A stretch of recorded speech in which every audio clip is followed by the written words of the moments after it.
오늘은 요한복음 계속해서 24번째 시간입니다. 오늘 나오는 말씀을 통하여서 때를 기다리며 두려워하지 말라라는 말씀을 가지고 우리 서로 말씀을 살펴보고 또 은혜를 나누고자 합니다. 우리가 지금 요한복음을 살펴보고 있어요. 요한복음은 주님이 행하신 이적들을 통해서 반드시 영적 의미를 우리에게 가르쳐주고 있다는 것입니다. 오병이어의 기적은 세상에 오신 생명의 빵이신 예수 그리스도를 계시해주고 계시죠. 또 예수님께 그런 말씀을 하고 계신 것입니다. 우리가 복음서 그러면 이 요한복음은 네 번째로 우리가 이제 순서별로 이렇게 구분을 해놨습니다.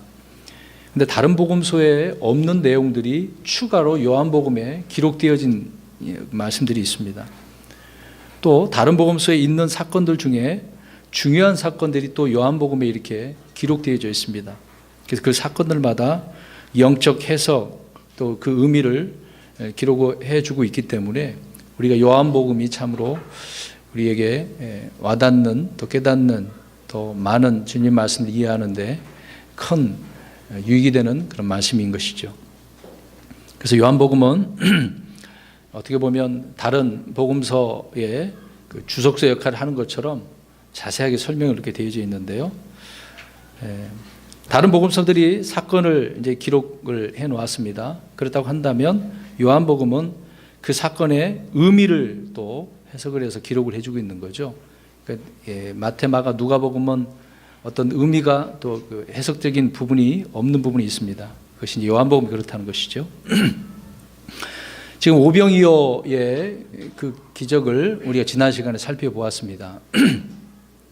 그런데 이 5천 명을 그것을 통해서 5천 명을 먹인 사건보다 더 중요한 것은 주님께서 그 사건을 통하여 뭔가 알려주시는 거죠. 곧 생명의 빵이라는 사실입니다. 사람들은 그 빵 문제를 해결해 주는 예수님, 그 주님을 왕으로 삼으려고 했던 거 아닙니까?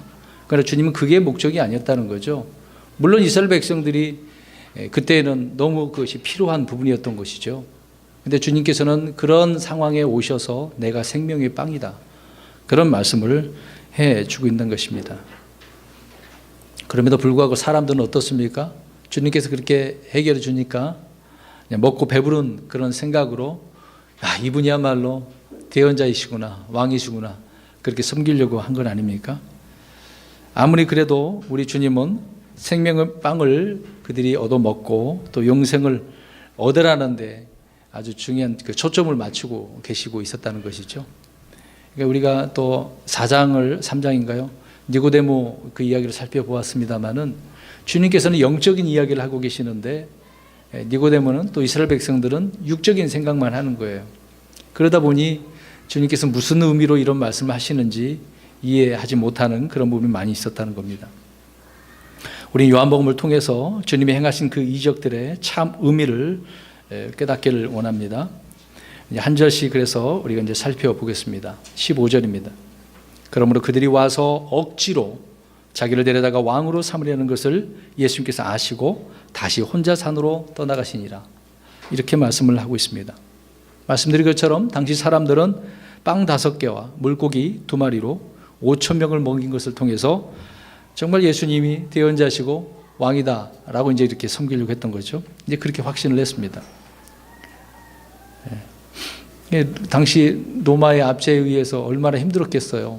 정치적으로도 왕이 되어주시면 순식간에 해결되지 않겠습니까? 놀라운 이런 기적 한 번만 더 보여주시면, 그 당시에 로마가 많은 지역을 다스리지 않았습니까? 주님의 입김만 한번 불어주시면 끝납니다. 얼마나 좋았겠어요. 사람들의 생각이 거기까지였다는 것을 우리가 알 수가 있습니다. 아무튼 당시 백성들이 원하는 지도자상이 이런 어려움 속에서 빵 문제를, 정치적인 그런 문제를 해결해 주는 사람이 그들에게 이제 필요했다라고 생각을 했던 것이죠. 물론 그 당시에도 역사적으로 보면 유대인들 가운데 전쟁을 일으키는 사람들이 있었습니다. 마카비 전쟁도 있었고요.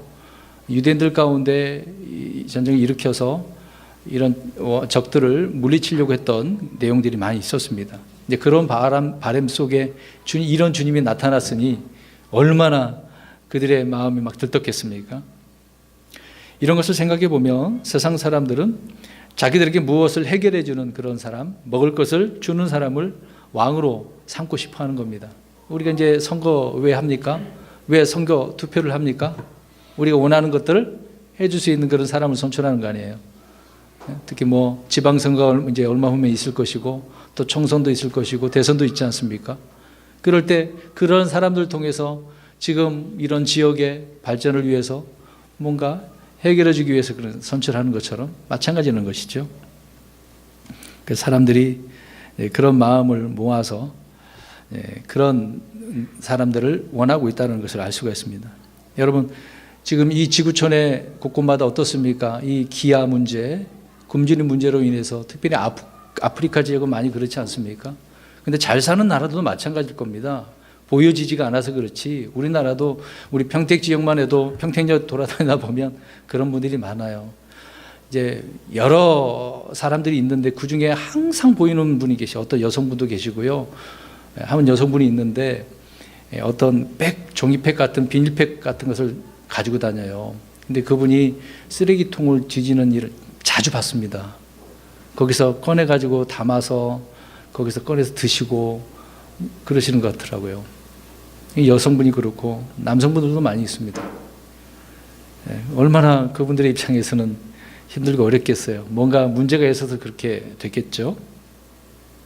아무튼 뭐 우리나라도 예외는 아니다라는 것을 알 수가 있습니다.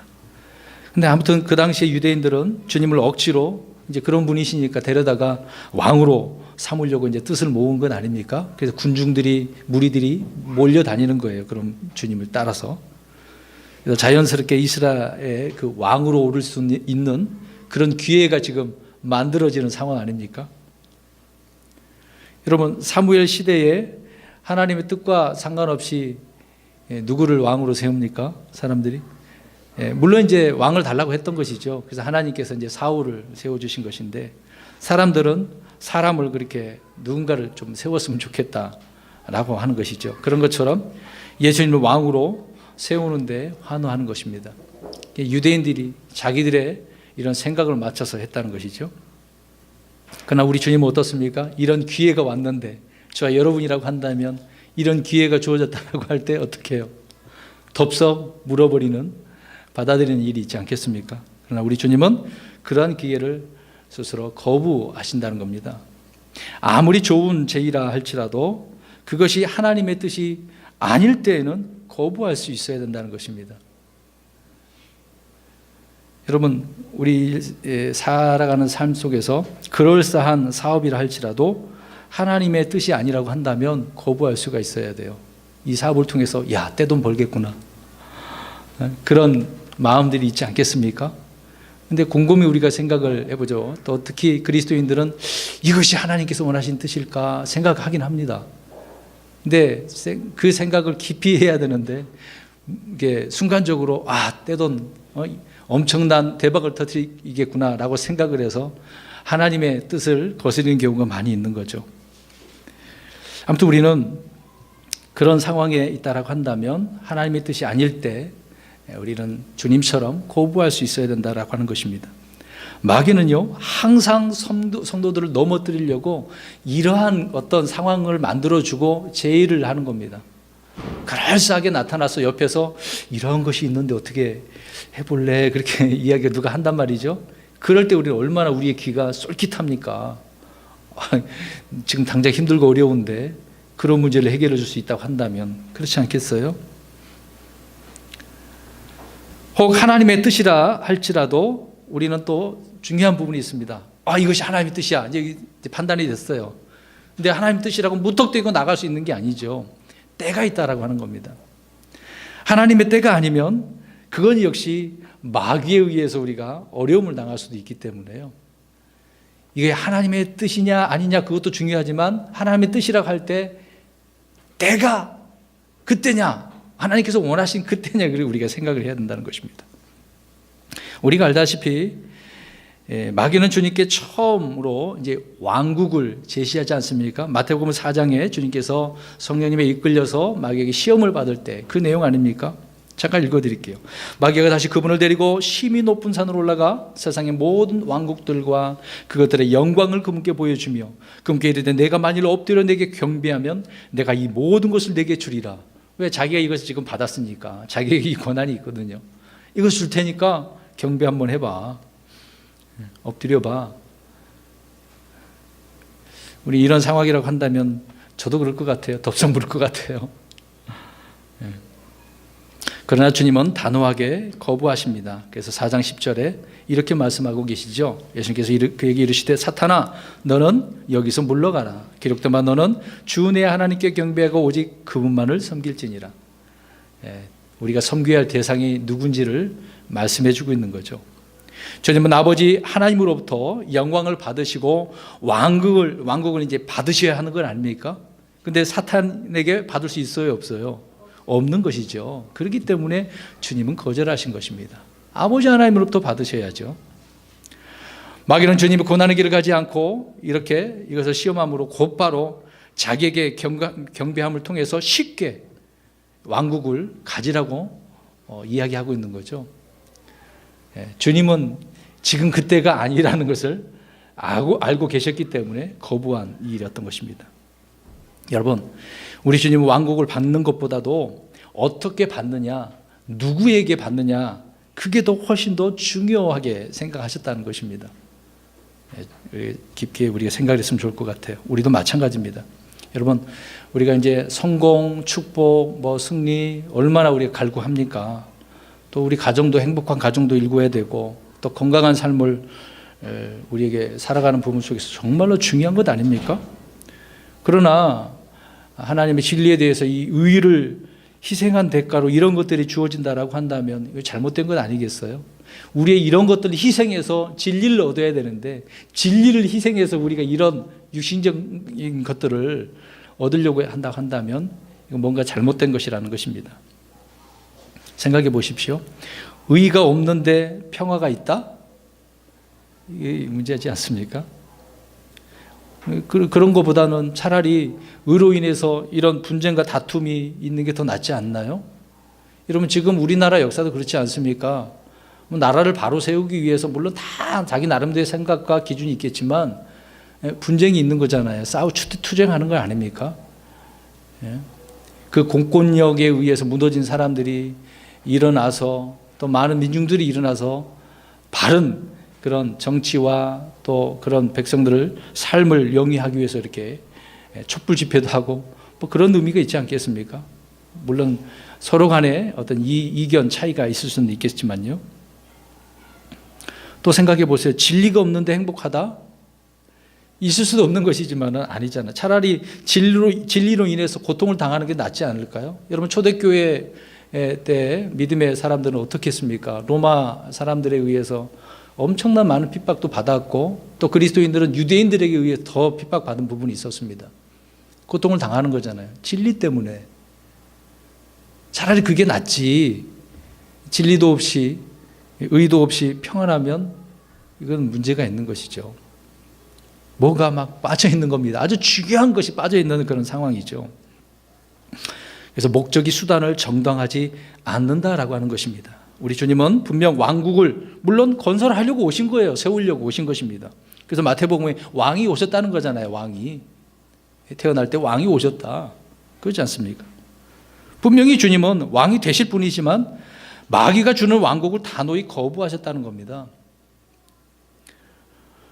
이와 같이 저와 여러분도 이런 자세를 가져야 할 것입니다. 부정직한 방법을 통해서 부와 성공이라고 한다면 그런 것들을 우리가 거부해야 되겠죠. 차라리 정직하게 바르게 살면서 가난한 게 낫지 않겠습니까? 주님께서는 그것을 우리에게 요구하실 것입니다. 타협을 해서 그런 것을 내팽개치고 무슨 성공이 무슨 소리야, 지금 당장 살아가는 게 나을 거야, 그렇게 얘기하죠. 여러분, 인터넷 기사 중에 또 재미난 이야기를 또 이야기 좀 한번 하려고 합니다. 이제 전 세계적으로 이제 이런 복권이 많이 있지 않습니까? 우리나라 그렇죠. 근데 이제 좋은 면도 있을 거예요. 근데 나쁜 면을 이야기합니다. 복권 당첨된 사람들을 통해서 보면은 다 잘못됐더라. 패가 망신 오히려 더 했더라. 이제 그런 이야기가 있어요. 근데 댓글 보면 어떤 사람이 이렇게 길을 달아놨어요. 나는 그래도 좋으니까 지금 당장 이거 당첨했으면 좋겠어. 그런 분들 계시더라고요. 망해도 좋으니까, 패가 망신해도 좋으니까 지금 당장 그렇게 해보고 싶은 사람도 있나 봐요. 그럼 뭐 하겠습니까, 여러분? 일시적인 것은 영원한 거 아니죠. 피곤한 것입니다. 오병이어 사건 이후에 이스라엘의 군중들은 막 일지단결한 것이죠. 그렇게 해서 주님을 왕으려고 이렇게 왕으로 삼으려고 했습니다. 말씀드린 것처럼 역시 주님은 거절하신 거죠. 사람들을 통해서 왕이 자리에 올라가는 것은 좋지 않습니다. 주님은 의의 왕국을 세우셔야 하시는 거죠. 민중들의 요구에 의해서 그것을 충족시켜주기 위해서 저들이 원하는 빵 문제를 해결해주고 정치적으로도 해결해주고 아닌 것입니다. 그것은요. 차라리 그런 문제를 해결해 주려고 한다면 주님은 능력이 있으니까 돌로 뭘 만들 수도 있어요. 빵을 만들 수 있잖아요. 차라리 그렇게 해버린 게 낫지 않나요? 저 자기를 배척한 사람들을 다 물리치고 새로운 사람 만들 수 있는 거 아닙니까? 주님은요. 근데 그렇게 안 하시는 거죠. 성경을 보면 예수님께서 이제 몇 번에 걸쳐서 이제 왕위에 오를 수 있는 기회가 있었습니다. 태어날 때도 그렇고 오늘 본문에도 그렇고 또 세 번째 기회가 있습니다. 요한복음 12장 가서 보면 종려나무를 가지고 사람들이 주님을 맞이하죠. 호산나 호산나 외칩니다. 그때 그들이 외쳐요. 주의 이름으로 오시는 이스라엘의 왕이여 하더라. 그렇죠? 주님을 지금 왕으로 지금 추대를 한 거 아닙니까? 백성들은 이렇게 환호하며 이스라엘의 왕으로 주님을 영접을 했습니다. 어떻게 보면 구약의 예언이 성취되는 순간 아닙니까? 그러나 주님은 이제 예루살렘 들어가긴 하셨어요. 그렇게 환호 속에 들어가셨어요. 왕자에 앉으셨습니까? 어떻게 하셨습니까? 그 안으로 들어가는 이유는 뭐예요, 이제? 십자가에 죽으시려고. 왕위에 오르는 것이 아니라 십자가를 지셨다는 것이죠. 주님은 분명히 이스라엘의 왕이셨지만 왕자에 오르시기 전에 이 십자가에 오르셔야 했다라고 한 것입니다. 빌라도가 물어보잖아요. 재판정에서 내가 유대인들의 왕이냐? 주님은 야 내가 말하였도다. 누가 말한 거냐? 네가 생각한 거냐? 누가 말해줘서 이야기한 거냐? 그런 말씀하지 않았습니까? 아무튼 빌라도가 내가 유대인들의 왕이냐라고 물었을 때 주님은 그렇다고 하셨습니다. 분명히 왕이시지만 왕자에 그러나 앉으시지는 않으셨다는 거죠. 이유가 무엇입니까? 우리 요한복음 18장 36절 읽어보겠습니다. 요한복음 18장 36절입니다. 시작. 예수님께서 대답하시되 내 왕국은 이 세상에 속하지 아니하리. 만일 내 왕국이 이 세상에 속하였더라면 내 종들이 싸워서 나를 유대인들에게 넘겨주지 아니하였으리라. 그러나 지금은 내 왕국이 여기에 나지 아니하시니라. 아멘. 주님의 왕국은 어디에 속한 거예요? 하늘의 하나님께 속한 것입니다. 이 세상에 속한 것이 아니에요. 이 왕국은 하늘에서 주셔야만 하기 때문에 그런 것이죠. 그러나 사람들이 원하는 주님의 왕국이 무엇이겠습니까? 정치적이고 물질적이고 이 지상 위에 눈에 보이게 세워지는 메시아 왕. 물론 주님께서 그렇게 세우실 것입니다. 그 당시에 그들이 거부했기 때문에 천년 왕국 기간에 이 문제를 해결해 주시겠죠. 또 다른 왕국이 있습니다. 우리 지금 예수 그리스도 믿는 사람들 속에 주님을 믿기만 하면 우리의 마음속에 영적으로 임하는 왕국이 있죠. 의와 기쁨과 화평이 임하는 이런 왕국입니다. 그 다음에 하늘에 있는 저 하늘 왕국이죠. 분명히 주님께서는 이런 왕국을 세우셨고 세우실 것입니다. 그런데 유대인들은 지금 그런 게 필요 없어요. 온 세상 사람들은 그런 게 안 보이는 겁니다. 대부분의 개신교는 영적인 왕국만 생각을 하는 거죠. 실제적인 왕국이 있는데도 불구하고 그런 걸 눈에 보이지 않습니다. 그래서 대부분의 많은 사람들은 이런 부분에 있어서 왕국을 잘못 오해하고 있는 부분이 있죠. 당시 백성들이 이렇게 육신적으로 주님을 왕으로 원했지만 주님은 백성들이 곧바로 배신할 그런 자들인지를 아셨어요. 여러분 어떤 문제를 해결해 주잖아요. 당장은 좋잖아요. 근데 금방 좀만 지나잖아요. 금방 마음이 바뀌는 거예요. 이게 사람의 마음 아닙니까? 여러분 사사기서 보시면 그렇잖아요. 사사가 있을 때는 하나님 잘 섬기고 죽으면 금방 배신하지 않습니까? 주님은 그것을 아셨어요. 우리 요한복음 19장 15절 가서 보겠습니다. 오히려 배신해서 주님을 어떻게 할까요? 십자가에 못 박아요. 읽어봅니다. 요한복음 19장 15절 시작. 그를 없애버리소서, 그를 없애버리소서, 그를 십자가에 못 박으소서 하니 빌라도가 그에게 이르되 내가 너희 왕을 십자가에 못 박으랴 하매 수 제사장들이 대답하되 가이사르 외에는 우리에게 왕이 없나이다. 주님이 하나님이신 주님이 왕이신데 그들은 사람을 놓고 또 사울을 그렇게 했던 것처럼 사람들의 마음속에 그렇게 있는 거 아닙니까? 없애버리래잖아요. 참 사람의 목숨을 이렇게 하찮게 여기는 자들이 이스라엘 백성들이었습니다. 예. 그럼에도 불구하고 우리 주님은 왕 위에 오르실 수 없는 거죠. 나중에 그 왕좌에 앉으실 때는 한참 후가 되겠습니다마는 그 당시에 주님은 십자가에 오르셔야만 하셨다는 사실입니다. 다시 15절 보십시오. 오늘 본문의 15절. 그런 주님께서 백성들을 피해서 어떻게 하셔요? 네, 혼자 산으로 떠나셨어요. 혼자. 여러분 주님은 때를 따라 일하시는 분이에요. 때가 지금의 그때가 아니니까 피하신 거잖아요. 그 길을 떠나서 유대로 들어가 이렇게 따로 이제 산으로 가신 것인데, 자, 하나님의 때가 차야만이 주님께서는 일하신 분이라는 것을 알 수가 있습니다. 주님은 가나의 혼인 잔치 때에 모친 마리아가 뭐라 그래요?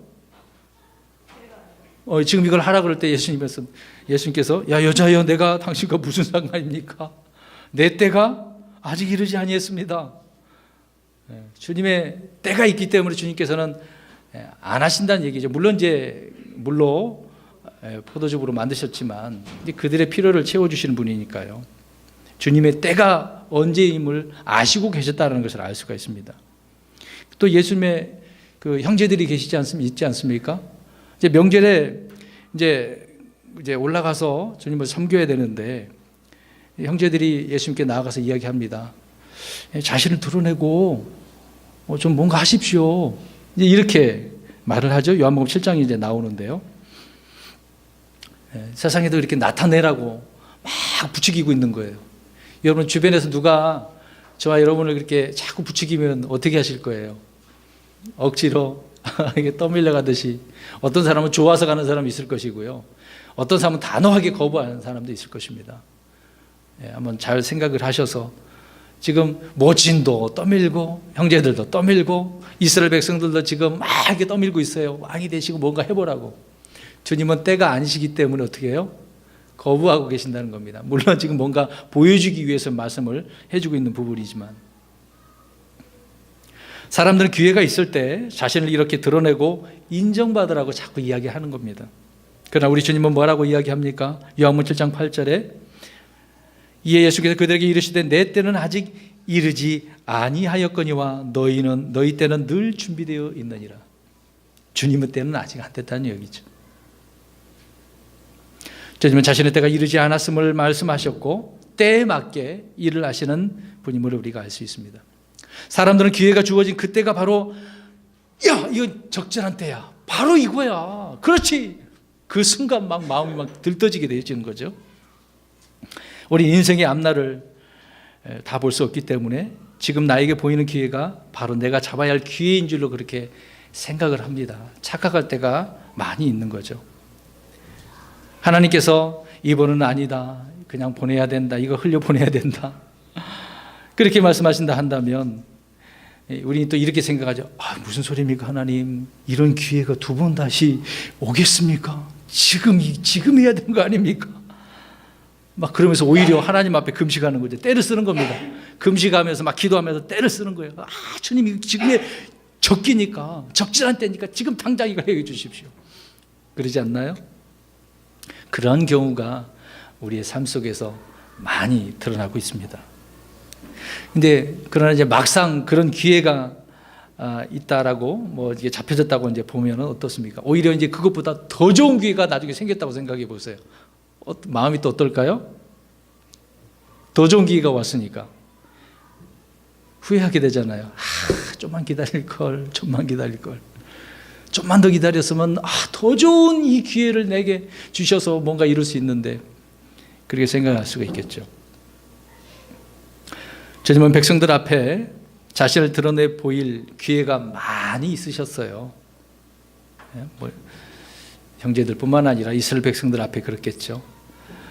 이렇게 많은 떠밀림이 있었습니다마는 주님은 언제나 하나님의 때에 따라서 일을 하셨다라고 하는 것입니다. 마지막 6월절에 주님은 내 때가 가까이 왔다라고 이제 말씀하시게 되어지죠. 마태복음 26장 18절 가서 보시면 이제 그 때를 이야기하십니다. 이제 죽으시겠다는 이야기잖아요, 그렇죠? 이제 내가 죽을 때가 왔다. 이제 그러면서 본격적으로 뭔가 드러내시고 계시는 것입니다. 그래서 우리 주님은 자신의 때를 정확히 이렇게 아셨고, 때가 왔을 때 예루살렘에 올라가셔서 갈보리 십자가에서 이제 죽으시게 되어진 것입니다. 그래서 말씀드리고자 하는 것은, 우리 믿음의 사람들, 성도들은 하나님의 뜻을 아는 것도 중요합니다. 그러나 그 뜻을 아는 것도 중요하지만 어떤 것도 중요하다고요? 때를 아는 것도 중요하다고요. 때를. 정말 이 때에 하나님께서 나를 쓰시려고 하셨는 것인가? 그 때를 아셔야 된다는 것입니다. 예를 우리가 잠깐 살펴보면, 아브라함은 하나님의 뜻을 여러 차례 말씀을 듣고 알았습니다. 100세에 내가 아들을 낳게 해줄게. 분명히 알았어요, 몰랐어요? 들었으니까 알았어요. 때는 알았는데, 뜻을 알았는데 때를 기다려요, 안 기다려요? 분명히 100세라고 그랬으면 하나님께서 그걸 막 약속을 해줬으니까 기다려야 되겠죠. 근데 그때가 이제 언제인지를 지금 헷갈려하는 그런 상황 아닙니까? 창세기 15장 4절에서 주의 말씀을 통해 그렇게 분명히 계시를 받았음에도 불구하고 그 중간에 어떻게 합니까? 빨리 아들을 낳고 싶어서 사라가 아가를 주어서, 그래서 문제가 생기게 되지 않습니까? 하나님의 때를 기다리지 못했다는 거죠. 하나님의 뜻을 알았지만 때를 알 수 없었다는 겁니다. 모세는 어떨까요? 우리 이제 창세기 살펴보십시오. 이제 사도행전 가서 보면 되겠습니다. 7장 23절에 25절에 보면은요, 모세도 역시 자신이 이제 나이가 어느 정도 들었어요. 이스라엘의 이제 구원자로 세움 받는 줄 알고 모세의 마음이 막 불타올랐어요. 네? 그래서 자기가 이집트에서 자기 백성들을 구원해 내야 되겠다. 그런 마음이 넘쳤습니다. 우리 7장 보겠습니다. 23절에서 25절 시작. 그가 정확히 40세 되었을 때에 자기 정제 이스라엘 자손을 돌아볼 생각이 그의 마음에 들더라. 그들 중에 한 사람이 부당한 일을 당하는 것을 그가 보고 그를 옹호하여 학대당한 자의 원수를 갚아 이 두 사람을 치니라. 그는 하나님께서 자기 손을 통하여 자기 형제들을 건지려 하심을 그들이 깨달은 줄로 생각하였으나 그들은 깨닫지 못하였더라. 일단은 자기는 알았어요, 몰랐어요? 그게 알았단 말이에요. 근데 때는 지금 아니었다는 거잖아요. 근데 백성들이 그것도 안다고 생각했었습니까? 그렇게 본인은 생각했었는데 백성들은 깨닫지 못하고 있는 상황이었던 거죠. 모세는 자신이 받은 하나님의 뜻, 하나님의 소명을 자기 형제들도 이렇게 깨달은 줄 알았지만 형제들은 전혀 깨닫지 못하고 있었다. 모세는 하나님의 때가 아닌 자기 때에 이스라엘 그 형제들을 괴롭히는 이집트인을 죽임으로써 구원자로서의 그 일을 하려고 했던 것입니다. 여러분, 하나님의 때를 아는 것은 하나님의 뜻을 아는 만큼이나 중요한 부분인 것입니다. 오늘날 많은 성도들이 하나님의 뜻을 알지 못해서 막 그래서 고민하는 거예요. 하나님께서 우리에게 특별한 어떤 일을 하라고 하신 것이 아니라 그냥 평범하게 우리가 살아가는 일상 속에서 주님께서 말씀하신 것들을 가지고 살아가는 일이죠. 그렇게 말씀을 하고 계시는데 이제 그런 일들을 무시해버리고 하나님의 뜻도 하나님의 때도 모르고 자기가 해버리는 일들이 많이 있지 않습니까? 그러면 평범한 일이 뭐겠습니까? 매일 우리가 일상 속에서 해야 될 일이 뭡니까? 집에서나 직장에서나 기도하고 말씀 있는 거잖아요. 일정량 우리가 시간을 정해놓고 또 성경 읽으신 분들 계시고 또 틈 날 때마다 성경 읽으시고 또 그렇게 기도하시고 또 정기적으로 우리가 일요일 날에 지금 우리가 나와서 예배를 경배를 하고 있는 거 아닙니까? 이렇게 집회를 참석하죠. 또 주님을 기쁘시게 해드리는 데 있어서 걸림돌이 되는 우리들의 어떤 잘못된 육신적인 생활 습관들, 죄악들을 처리해 나가는 거 아닙니까? 날마다 그냥 말씀에 물로 씻고 또 다시 일어서고 넘어져도 일어서는 그런 과정들. 기도를 통해서 주님과 깊은 관계의 교제를 나누는 것이 평상시 할 일들 아니겠습니까? 이런 일들은 우리 그리스도인이라고 한다면 누구나 해야 돼요. 누구나 다 부름받은 그리스도인들은 다 이렇게 해야 되는 것입니다. 앞에 있는 목양자만 하는 게 아니고요. 이게 하나님의 확실한 뜻 아닙니까? 하나님으로부터 특별한 무슨 계시를 받고서 뜻을 확인하기 전에는 모든 그리스도인들을 향해서 평범하고 일반적인 이런 뜻을 신실하게 우리가 해 나가야 된다는 겁니다. 뭐가 와야 돼요? 찌릿찌릿 뭔가 막 와야 돼요? 전율을 느끼고? 그런 문제가 아닙니다. 이미 말씀을 해 놓은 것 그대로 우리가 날마다 살면 되는 거거든요. 많은 사람들이 나를 향한 하나님의 특별한 뜻을 찾는데 거기에 전신전력을 하고 있습니다. 하나님의 뜻이 어디 있을까? 막 고민하죠. 막 모르니까. 이미 다 말씀해 줬는데도 본인이 못 알아듣는 거죠. 이는 자신들 안에 있는 어떤 교만 때문이라는 것을 우리가 알 수 있습니다. 자신들의 입장에서 주님은 분명 나를 향한 특별한 뜻이 있으리라고 확신을 그렇게 하고는 있지만 하나님은 그 사람을 향하여서 특별한 뜻이 있을까요? 없을까요? 없어요. 이 말씀해 준 대로. 말씀 외에 특별히 여기 계신 분들의 우리 아영이에게 야 내가 오늘부터 너에게 특별한 뭔가 해주겠다. 그런 건 없다고요. 이미 말씀을 통해서 주신 것대로. 나를 향한 하나님의 뜻이 있는 거죠. 위한 뜻이 있는 게 아니라 나를 향한 하나님의 이 진리의 말씀을 통해서 뜻이 있다는 것입니다. 그 하나님의 뜻인 경우가 많이 이렇게 있는 거죠.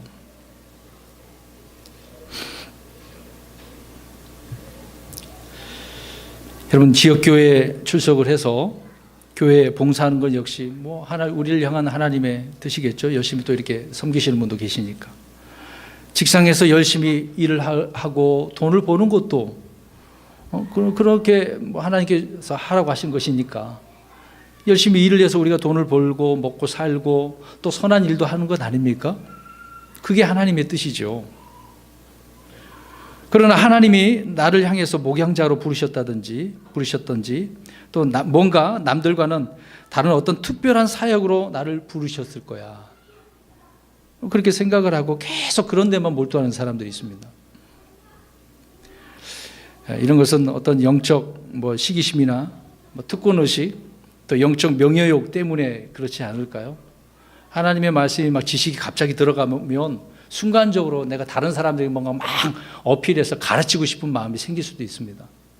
특히 우리는 예전에 보던 성경과 많이 다르고 또 올바른 말씀들이 기록되어 있기 때문에 이제 여기 킹제임 진영 안에서 진리의 말씀을 배우면요 순간적으로 지식이 들어감으로 인해서 많은 사람들이 그렇게 되는 경우가 있습니다. 조심을 해야 되는데요. 우리가 그런 분을 잘 판단했으면 좋을 것 같습니다.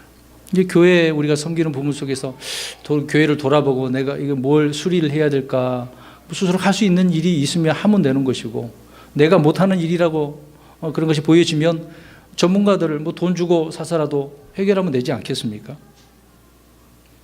이제 그렇게 하는 것이 하나님의 뜻이고 일 아니겠습니까? 저는 말씀드리고자 하는 것은요, 지금 사역자 좀 이야기를 했는데 하나님께서 그렇게 부르셨다라고 한다면 기다려야죠. 여러분 제가 경험입니다. 신학교 들어갔어요. 이제 장로교 때인데 배웠습니다. 제가 교회 섬기던 교회 목사님한테 배운 것도 있고 그러다 보니까 지식이 들어가서 판단하게 되더라고요. 앞에서 가르치는 교수님들도 판단하게 되어지고 학생들도 판단하게 되어지고 그러면 이제 제가 막 할 수 있다라고 생각을 했습니다. 더군다나 또 교회에서 신학교 가니까 전도사로 세워주시더라고요. 내가 뭔가 된 것처럼 이제 교회 일을 한단 말이에요. 주일학교도 이제 전도사 때 말씀도 전하고 뭐가 되는 것처럼 막 하고 있었어요. 시간이 지나가고 보니까 정말 몰랐더라고요. 더 깊이 성경 보고 겸손해지고 기다려야 되는 것인데 누가 이렇게 덥석 이렇게 세워준다고 알겠습니다. 그러다가 낭패를 본 경우가 많이 있어요. 또 많은 것을 공부해야 되는데 그러지 못해서 그냥 무심코 이렇게 말로 뱉은 것들이 많은 오류가 드러나서 제 자신이 나중에 들어가서 정말 부끄럽더라고요. 정말 부끄럽습니다. 여담에서 좀만 더 이야기하자면 섬겼던 목사님들이 많은 것을 가르쳐줬어요. 물론 성경은 기본적으로 봐야 된다는 것을 두말할 필요도 없고 또 인간관계성이라든지 그 외에 한자 공부도 해야 되고 한자 성어도 알아야 되고 또 영어 공부도 해야 되고 많은 것들을 해야 된다고. 그래서 목양자들은 항상 옆에 사전이 있어야 된다. 얼마 전에 어떤 목사님하고 또 이야기했는데 이런 사전들이 없는 사람들이 많아요. 근데 요새는 너무너무 편해가지고 인터넷 착 치기만 하면 다 나오니까 없어도 된다고 생각할 수도 있겠죠. 여러분 과거에는 그런 거 없었잖아요. 얼마나 그것을 찾아보고 알고 거기서 깨달은 대로 말씀을 준비해서 전하겠습니까? 그게 이제 올바른 것인데 이제 드리고자 하는 말씀은 기다리지 않는다는 거. 당장 뭔가 내가 알게 되어지면 내가 해보려고 하는 그런 부분이 있기 때문에 그렇습니다. 여러분 하나님의 뜻만큼이나 하나님의 때가 이렇게 중요하다는 것이죠. 그래서 때가 있다라고 하는 부분입니다. 그래서 이삭이 어떻게 태어나게 됐습니까? 하나님의 때에. 그래서 몇 세에 낳은 거예요? 100세. 그때가 하나님의 때였으니까 기다리기만 하면 이렇게 때에 맞게 나오게 될 텐데 아브라함이 좀 조급했던 거죠. 이스라엘 역시 하나님의 때가 되어서야 그래서 이집트에서 나오게 된 것입니다. 모든 것이 마찬가지죠. 주님께서 이렇게 자신의 때를 아셨고 또 그 주님의 뜻을 수행해 나가셨다는 것입니다.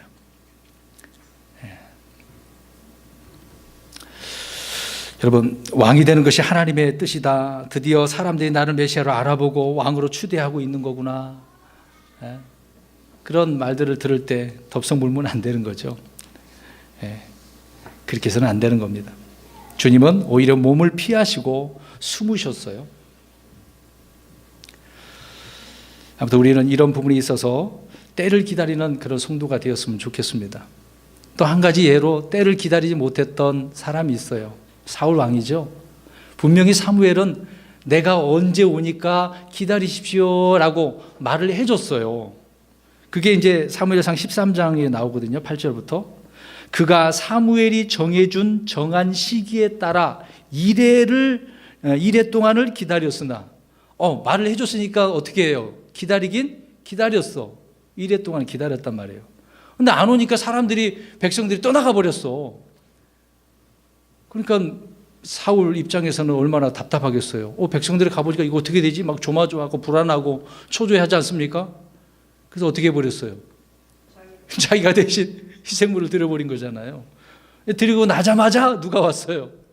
사무엘이 왔어요. 기한을 정해줬으면 올 때까지 기다려야죠. 그것을 못 참고 일을 저질러 버린 것 아니겠습니까? 여러분 그렇게 해놓고서 사울이 무슨 핑계를 대요? 이래서 저래서 핑계를 대는 거 아닙니까? 그렇게 핑계를 대면 내 사정을 알아주시겠지. 하나님께서 그러실까요, 여러분? 아니죠. 말씀대로 안 하면, 때를 기다리지 않는다면 안 되는 겁니다. 주님은 기다리라고 하시고 그 때에 맞게 일하시기 때문에 사무엘을 통해서 모든 게 다시 회복되고 승리할 수 있고 나아갈 수 있는 부분 아닙니까? 사울왕은 기다리지 못했다라고 하는 것입니다. 여러분 하나님은 아무리 좋은 뜻이라도 주님의 기록된 말씀과 달리 행할 때 그것을 하나님의 뜻이라고 하지 않습니다. 뜻이 있으면 때를 기다려까지 가야 되겠죠. 아무리 목적이 선해도 동기가 선해도 과정이 틀리면 맞는 거예요, 틀린 거예요? 틀린 거죠. 아니, 결과가 이게 잘 됐지 않습니까? 백성도 안 떠났으니까 얼마나 좋아요. 본인은 그렇게 얘기하겠지만은 하나님께서 보실 때는 그 과정이 틀렸다라고 말씀하고 있는 겁니다. 우리는 모든 시작과 과정과 끝까지 하나님의 말씀대로 그렇게 이어나가는 저와 여러분의 삶이 되었으면 좋겠습니다. 우리 시편 37편 7절 보겠습니다. 시편 37편 7절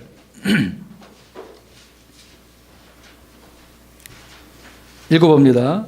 시작. 주 안에서 안식하고 끈기 있게 그분을 기다리라. 어떻게 하라고요?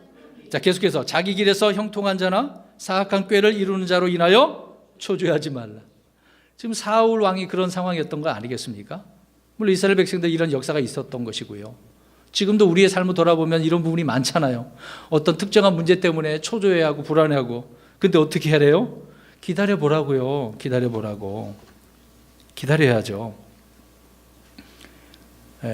저번 주 월요일이 되네요. 지난 주일 마치고 아침에 새벽에 아영이가 갑자기 배가 아팠어요. 나 죽는다고 살려달라고 막 외치고 있었어요. 병원 응급실에 가야 되는데, 근데 제 마음이 조급하지는 않았습니다. 그래서 차를 가지러 가야 되고 지갑도 또 교회에다 놓고 왔기 때문에, 근데 교회 먼저 들리고 차를 가져오는 것인데 천천히 걸어갔어요. 아영이한테 미안하지만 당장 빨리 가야 되는데 천천히 갔어요.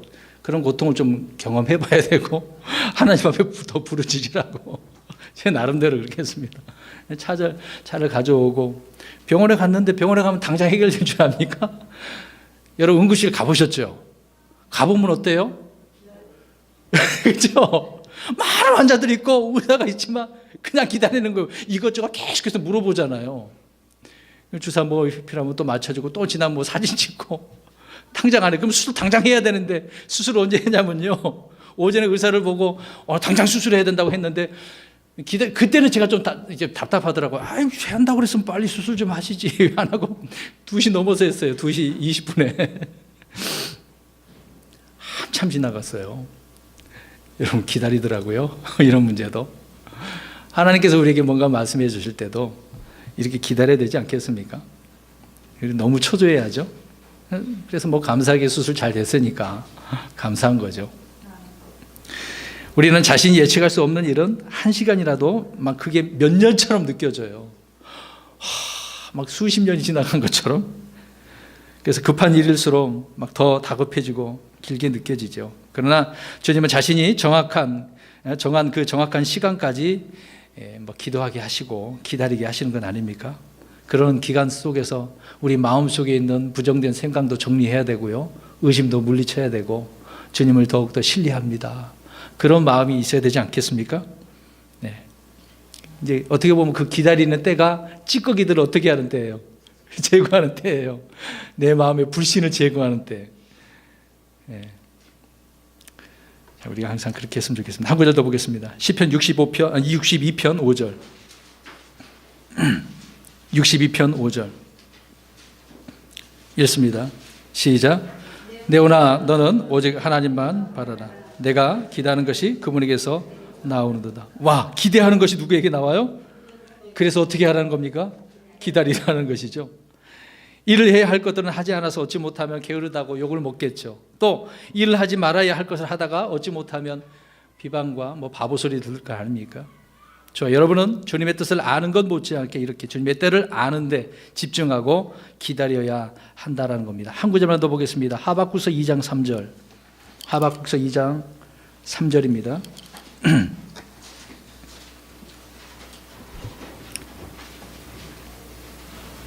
있습니다. 시작. 2장 3절 시작. 그 완상 계시는 여전히 정한 때를 위한 것이 그 끝에 이르러서는 그것이 말할 것이요 거짓말하지 아니하리라. 비록 그것이 더딜지라도 그것을 기다리라. 그것이 반드시 올 터이므로 그것이 지체하지 아니하리라. 자, 더딜지라도 기다려야 되는 거죠. 그러면 반드시 온다. 주님께서 우리에게 약속하신 것 기다리면 반드시 그 약속대로 되어질 줄로 믿습니다. 그래서 우리는 이것을 통해서 우리가 해야 될 일은 뭡니까? 기다리는 거, 인내하는 거죠. 인내해야 되는 겁니다. 인내해야 되는 겁니다. 우리 한국 사람들은 이제 아기들을 낳잖아요. 애가 갑자기 길을 이게 뭐 걷거나 기어가다가 부딪혀서 다쳤어, 넘어졌어. 그럼 어떻게 당장 달려가서 이렇게 해서 막 울면은 울지 마라 내 새끼 달래잖아요. 예.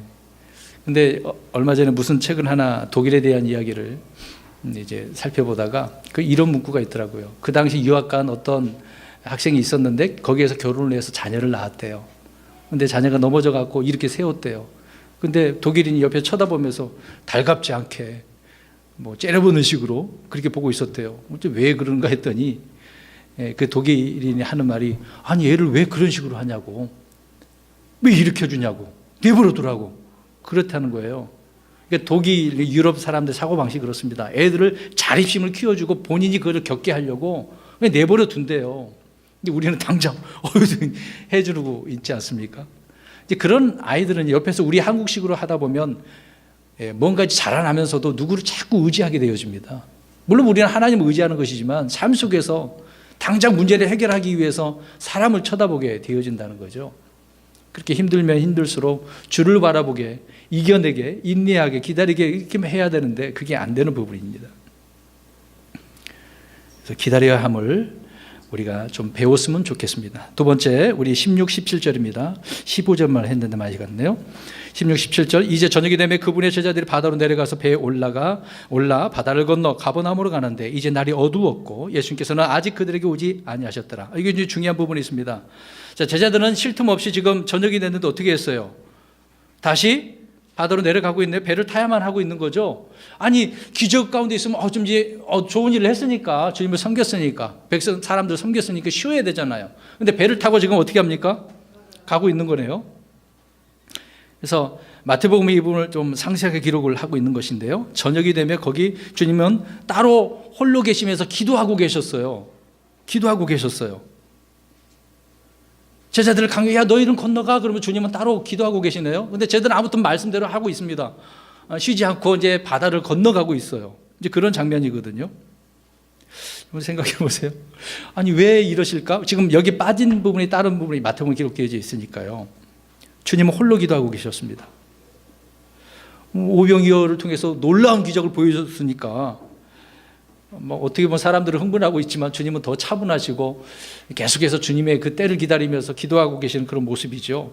오히려 주님은 잠잠히 하나님 앞에 나아가 기도하고 계신 것을 볼 수가 있습니다. 주님의 제자들은 주님이 기도하는 동안에 배를 타고 나아가고 있는 거죠. 근데 때는, 그 시간은 저녁 때, 어두운 때지 않았습니까? 어두운 때예요. 이런 때 우리는 어떻게 할까요? 그럼 이것을 우리가 이제 영적으로 적용해 보겠습니다. 지금 하늘에 올라가신 우리 주님께서 우리를 위해서 어떻게 하고 계십니까?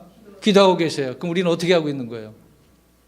이 밤에, 이 세상이 지금 때는 밤의 시대잖아요. 이 밤에 지금 우리는 열심히 어떻게 하고 있습니까?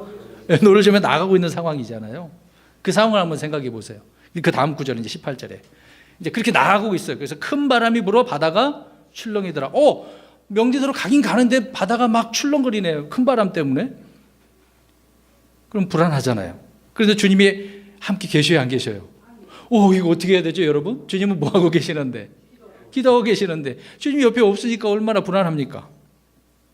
방금 좀 전에 이제 기적을 보고서 왔는데 지금 갑자기 마음이 불안한 상태가 된 거죠. 네? 평안하지가 않아요. 여기서 우리는 주님이 가라고 한 그 길을 갈 때요, 결코 그 길이 평탄한 길이 아니라는 겁니다. 우리 이렇게 영적으로 생각해 볼 수 있겠죠. 우리가 가는 건 힘들고 어려운 일입니다.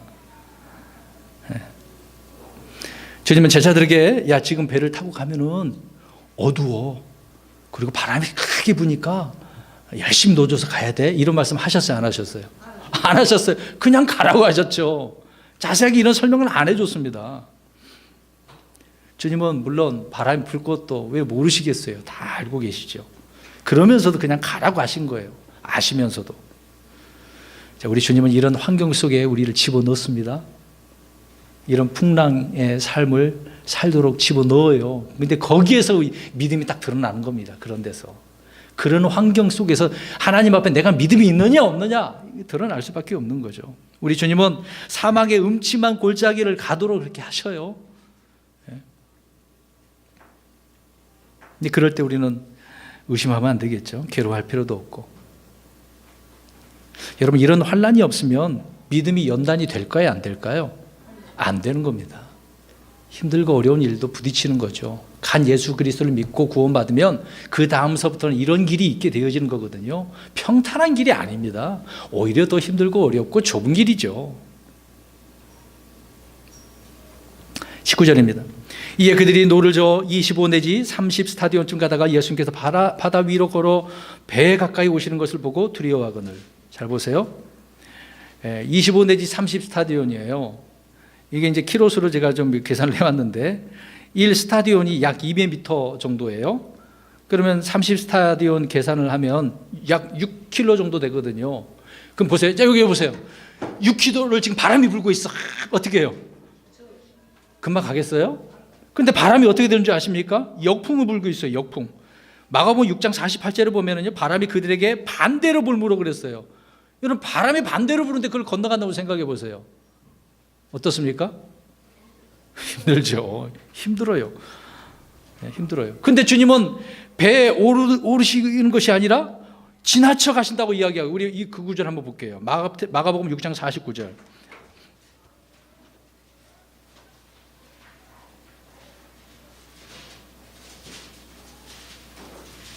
아니, 6장 48절 읽어보세요.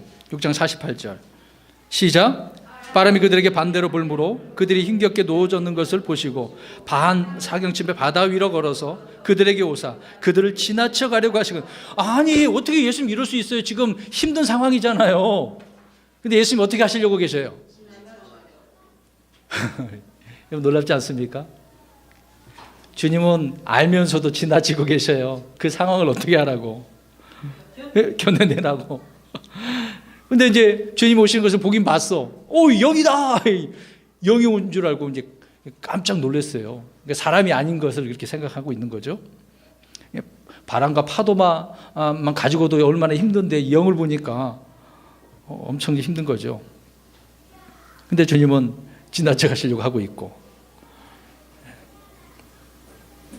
그러면서 주님께서 뭐라고 말씀합니까? 20절에 그분께서 그들에게 이르시되 나니 두려워하지 말라 하시니라. 우리 이런 과정을 회피해서는 안 됩니다. 그래서 주님께서는 야, 나야, 영이 아니고 나야 말씀하십니다. 두려워하지 말라고 이야기하고 계시네요. 이런 것처럼 우리 성도들의 삶에서도 우리에게 닥치는 예기치 못한 사건들로 인해서 우리가 늘 이렇게 두려워할 수도 있습니다. 갑자기 병이 생길 수도 있고요, 사업이 안 될 수도 있고요, 어려운 일이 생길 수도 있습니다. 별의별 걱정, 근심이 우리에게 있지 않습니까? 그럴 때마다 우리 주님은 뭐라고 말씀하십니까? 두려워하지 마라고 말씀하고 계셔요. 여러분, 아브라함이 이제 롯이 잡혀갔잖아요. 이제 데려오기 위해서 몇 사람을 이제 자기 종들을 통해서 훈련시킨 자들이 있어서 나가죠. 그 연합군들을 다 무찌르고 이제 왔어요. 거기까지 좋아. 근데 그 이후에 아브라함의 마음에도 두려움이 있었어요. 그걸로 인해서 더 악한 자들로 인해서 어려움이 올까. 그런 상황에서 주님께서 그 밤에 나타나셨습니다. 일들 뒤에 주의 말씀이 환상 속에서 아브라함에게 임하여 이르시되 아브라함아 두려워하지 말라. 나는 내 방패여 내가 받을 지극히 큰 보상이라. 두려워하지 마. 내가 방패야, 보상이야. 이런 말씀해 줬던 거죠. 이삭도 마찬가지입니다. 이제 아비멜렉과 이제 다툼이 있었어요. 그 우물 때문에 가도 막 우물을 그들이 메꿔버리지 않았습니까? 예? 그때도 역시 이삭도 두려운 마음이 있었어요. 근데 하나님께서 나타나셨죠. 창세기 26장에 바로 그 밤에 주께서 그에게 나타나 이르시되 나는 내 아버지 아브라함의 하나님이니 두려워하지 말라. 여러분 보세요. 타국에 간 거 아닙니까? 뭐 어떻게 보면 이민 와서 살고 있는 거 아닙니까? 근데 본토 사람들이 이렇게 시비 걸고 방해를 하니 두렵겠죠. 우리나라를 떠나서 다른 나라 가본다고 생각해 보세요. 불안합니다. 특히 미국은 밤에 못 나가요. 밤에 나갔다는 총살을 많이 당했나 봅니다. 위험하니까. 두려워하지 말라고 말씀을 하고 계시네요. 여러분, 정탐 분들 보고를 들었을 때 12명이 가지 않습니까? 근데 10명은 잘못된 보고를 해서 사람들의 막 마음을 힘들게 만들어요. 그러나 여호수아와 갈렙은 외칩니다. 뭐라 그래요? 야, 두려워하지 마. 하나님이 함께 계시니까. 저들은 아무것도 아니야. 우리의 밥이야. 아무것도 아니야. 오히려 이렇게 담대하게 외치는 거 아닙니까? 하나님을 두려워하는 사람은 다른 것이 두렵지 않거든요. 다른 12사람과 많은 사람, 그 이야기를 듣는 사람들은 보여지는 것이 그렇게 두려운 거죠. 그 위에 모든 것 주관하신 하나님을 봐야 되는데 두려워하지 말라는 것입니다. 주께서 우리와 함께 계신다라고 하는 이 사실이 우리의 모든 두려움을 이기게 만들고 있는 거죠. 그래서 주님은 우리를 위해서 또 싸우시고 또 그렇게 방패가 되어주신 분이기 때문에 두려워할 필요가 없다는 것이죠. 마지막 21절입니다. 이에 그들이 그분을 반가이 배에 들였고 받아들였고 배는 곧 그들이 가려던 뭇에 이르렀더라. 중요한 부분입니다. 자, 주님은 제자들에게 말하고 배에 그냥 올라섰을까요? 아니죠. 아무튼 주님을 봤어. 제자들이 어떻게 하고 있습니까? 주님을 받아들였어요. 받아들였단 말입니다. 바로 이 부분입니다. 받아들이는 거예요. 주님은 우리가 받아들일 때까지 이렇게 기다리시는 거예요. 그때까지. 계속해서 주님은 지나쳐 가시려고 한 거지 않습니까? 주님을 영접해야 되는 거죠. 그들이 배로 주님을 받아들일 때 배는 어떻게 됐어요? 중요한 부분이잖아요. 주님을 받아들이니까. 그런 문제 속에 주님을 신뢰하니까. 네, 놀라운 일이 벌어졌어요. 순간적으로 곧 배가 무트로 가버렸어. 여러분, 지금 계속해서 젖고 있었잖아요. 힘든 상황, 역풍이 불고 있는데 주님이 딱 배 안에 들어오시니까 받아들이니까 어떻게 돼요? 그냥 배가 가는 거야. 여러분, 우리의 삶이 바로 그건 아닙니까? 주님이 이렇게 함께 하시면, 주님을 받아들이면 이렇게 되어지는 거예요, 삶이. 그럼에도 불구하고 주님도 안 보여. 계속해서 노만 저으면 누구만 고생하는 거예요? 자기만. 우리 이런 고생하지 않았으면 좋겠습니다. 결론적으로 사랑하는 성도 여러분, 우리는 주님의 때를 기다리는 성도가 되어야 하는 것이고요. 어떤 일에서든지 이런 두려움이 없이 주님만 바라보는 저와 여러분의 삶이 되시기를 주의 이름으로 축원합니다.